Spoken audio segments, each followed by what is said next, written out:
আজ বানাবো সজনের ফুল। সজনের ফুলটা দেখো বাজার থেকে নিয়ে আসা হয়েছে। এইটুকু ফুলের দাম 50 টাকা নিয়েছে।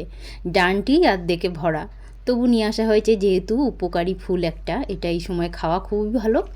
তাই দেখো ছাড়িয়ে নিয়েছি আমি, ছাড়িয়ে অতটুকু হয়েছে আর বেশিরভাগই ডাঁটিগুলো ফেলে দেবো। একদম রেডি করে নিয়েছি, ধুয়ে পরিষ্কার করে এইটুকুই হয়েছে। আর ছোটো ছোটো টুকরা টুকরা করে দেখো আলুগুলো কেটে নিয়েছি। 5 ফোড়ন একটু তেলের উপরে দিয়ে একটু পেঁয়াজ কুচি দিয়েছি আর একটু সামান্য হলুদ দিয়ে আলুগুলোকে আমি ভেজে নেব। 2টো কাঁচা লঙ্কা দিয়ে দেবো এখানে। কাঁচা লঙ্কাটা দিয়ে আলুটাকে বেশ ভালো করে ভেজে নেব। আলুটা ভাজা হয়ে আসলে এখানে ফুলগুলো দিয়ে দেব।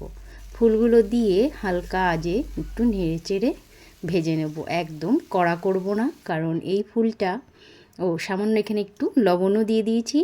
আর এই ফুলটা কিন্তু একদমই কড়া করে ভাজবো না, কারণ ফুলের যে আসল উপকারিতা তা কড়া করে ভাজলে আর থাকবে না। তাই হালকা ভেজে নামিয়ে নেব। ভাত দিয়ে খেতে কিন্তু বেশ ভালো লাগে আর খুব উপকারী একটা ফুল।